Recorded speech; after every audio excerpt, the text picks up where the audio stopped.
The warnings of Solomon. Solomon had a lot of warnings for his child, and we will also be wise to pay attention to these warnings. Proverbs 1, 8 through 15. My son, hear the instruction of your father, and do not forsake the law of your mother, for they will be a graceful ornament on your head and chains about your neck. My son, if sinners entice you, do not consent. If they say, come with us, let us lie in wait to shed blood. Let us lurk secretly for the innocent without cause. Let us swallow them alive like Sheol, and whole like those who go down to the pit. We shall find all kinds of precious possessions. We shall fill our houses with spoil. Cast in your lot among us. Let us all have one purse. My son, do not walk in the way with them. Keep your foot from their path. The Bible is the best book on guidance that has ever been written because the writers were inspired by God Himself. The Book of Proverbs especially was written to collect God's rules for living. We don't want to turn out to live unhappy and unproductive lives. Solomon addressed this concern in his opening chapter with an interesting combination of terms. Proverbs 1:22. How long, you simple ones, will you love simplicity? For scorners delight in their scorning, and fools hate knowledge. There are 3 stages in the growth to a rebel: simple, scorner, fool. A progression that we must avoid at all costs. Part 1. The delightful simple. At its source, the term simple signifies open. It depicts a person who is readily led. A small youngster is open. In fact, you could almost call it naive. We all start out basic. Every child has a proclivity for folly. We are unable to raise ourselves. I'd like to highlight 2 of Solomon's phrases on right living: wisdom and knowledge. Proverbs 1, 2 through 7. To know wisdom and instruction, to perceive the words of understanding, to receive the instruction of wisdom, justice, judgment, and equity, to give prudence to the simple, to the young man knowledge and discretion. A wise man will hear and increase learning, and a man of understanding will attain wise counsel, to understand a proverb and an enigma, the words of the wise and their riddles. The fear of the Lord is the beginning of knowledge, but fools despise wisdom and instruction. Knowledge is more than just facts.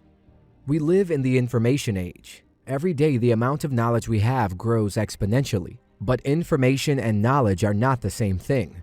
In this context, knowledge refers to the acquisition of biblical truth for everyday use. To be wise literally means to be skilled with one's hands.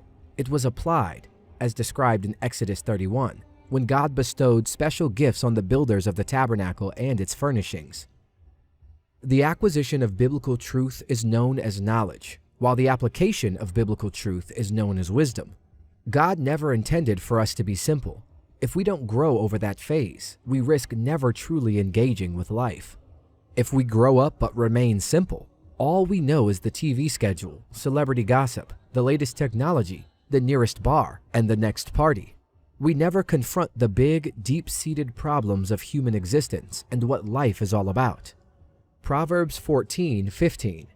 The simple believes every word, but the prudent considers well his steps. First, we must be informed.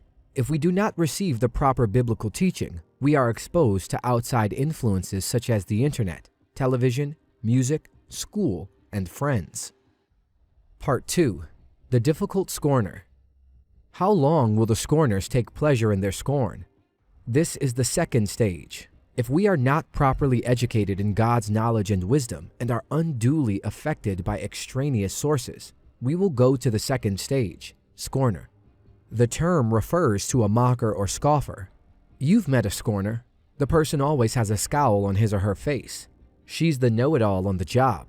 These individuals have all the answers but have no interest in morals, ethics, or spiritual matters. Instead, they seek out opportunities to criticize what is right. Proverbs 9:7 and 22:10 warns against the futility of trying to reach scorners. They must be broken by God. You must be aware of your friends. Proverbs 9:7. He who corrects a scoffer gets shame for himself, and he who rebukes a wicked man only harms himself. Proverbs 22:10. Cast out the scoffer, and contention will leave. Yes, strife and reproach will cease. Part 3. The Fool. Fools despise knowledge. In reality, the Bible doesn't hold out much hope for the fool. The fool's problem is not one of the mind, it is one of the heart. Fools ruin their own lives and the lives of others around them. We must understand that friendship in exchange for stupidity is not friendship. Proverbs 14:9. Fools mock at sin, but among the upright there is favor. Proverbs 1:10-15. My son, if sinners entice you, do not consent. If they say, come with us, let us lie in wait to shed blood. Let us lurk secretly for the innocent without cause. Let us swallow them alive like Sheol, and whole like those who go down to the pit. We shall find all kinds of precious possessions. We shall fill our houses with spoil. Cast in your lot among us. Let us all have one purse. My son, do not walk in the way with them. Keep your foot from their path. The fool is taken in not just by the enticement of vice, but also by the imprisonment of sin.